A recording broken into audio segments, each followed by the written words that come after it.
Djela 12. U ovom poglavlju nalazimo ideju koja izaziva moderno hrišćanstvo. Ako slušate većinu propovednika, ovo je poruka. Bog te voli i želi da se brine za tebe i neće dozvoliti da ti se nešto loše desi jer se njegovo dete. On će ti dati novac, da će ti zdravlje, da će ti sjajan i divan život. Međutim, zašto se čini da je nije poruka koju mi dobajemo iz Biblije? U ovom poglavlju ćemo pronaći i što Bog može učiniti i ono što Bog dozvoljava da se dogodi. Idemo.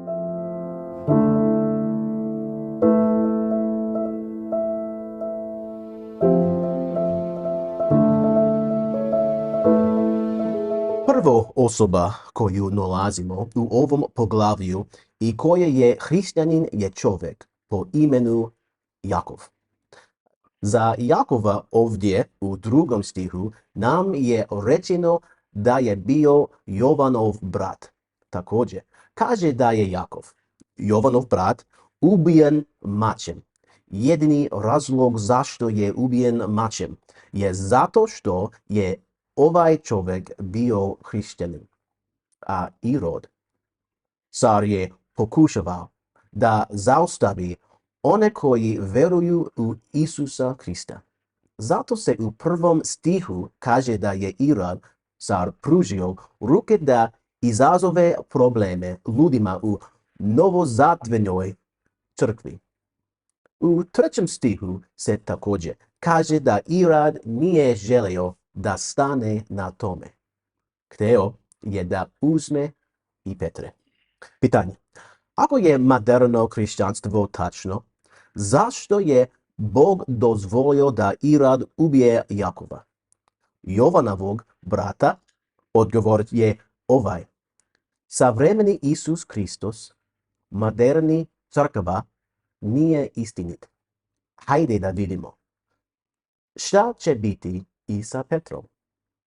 U 3. stihu vidimo da je Irod sad videstvi da je ubio Jakova, Jovanovog brata, ugodio Jevrejima, pa je rekao, hajde da nastavimo, i otišao je pokušao da ubije i Petra. Okrivamo da su zapravo uhvatili Petra i strpali ga u zatvor. Ne samo da je bio u zatvoru, nego su ga čuvala 4 kvaterniona vojnika. Imate na uma da je kvaternion grupa vojnika koje broj 4. Dakle, 4 grupa po 4 su 16. Znači 16 vojnika je čuvalo Petra u ovom zatvoru potencijalno.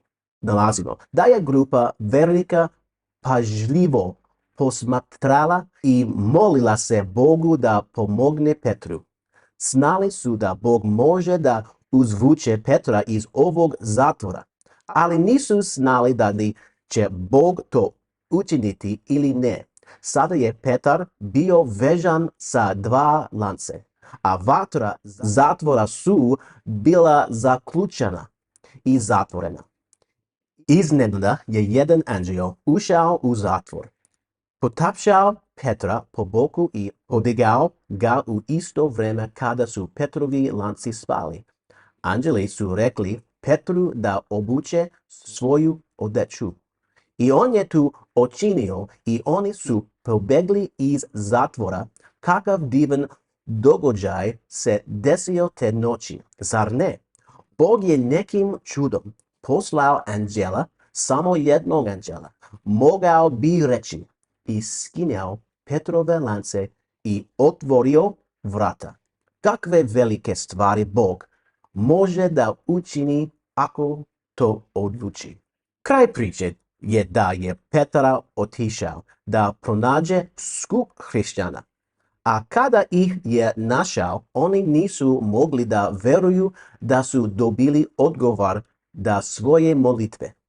Ali kada su shvatili da je Bog poštedeo Petra, skočili su i povikali od velike radosti da je Bog uskočio i spasio život njihovom dragom prijatelju Petru. Ali šta je sa Jakovom? Zar Bog ne voli Jakova? Zašto bi Bog odličio da izbavi Petra, a dozvolio da Jakov bude ubijen? Nije li ovo rezultat pristrasnog Boga? Pa, ako ste standardni kristjani, ovo može biti problema za vas. Ali znamo iz Biblije da Bog ne mora da nam pomogne, ali On nas voli. On želi najbolje, ono što je po njegovoj volji, i Bog dobija slavu kada neke ljudi spasi. A kroz živote neki ljudi Bog ima slavu u njihovoj smrti. Koliko god izgledalo teško. Ovo je istina. Sada ovo plaši ljude. Šta ako sam ja Jakov ili šta ako sam Petra?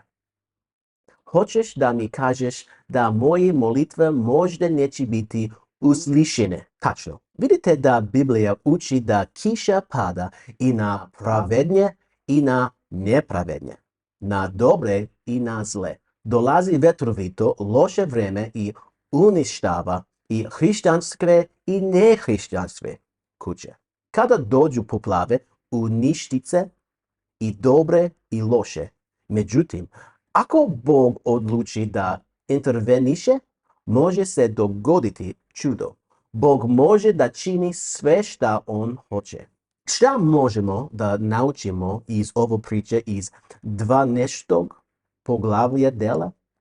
Možemo da naučimo da naši životi u potpunosti više oko nopsu koji Bog drži. Prepušteni smo milosti Božji odluka i Božji želja. Dakle, ako smo zaista u milosti velikog, svetog i pravednog Boga, na šta bi naš ovaj događaj trebao navasti? Pa, odgovor je jednostavan. Ovo bi trebalo da nas ne tera da želimo da budemo bliski kraju, bližu onoga koji nam može osloboditi zatvora. Ovo također treba da nas navede na molitvu i da preklinjemo Boga.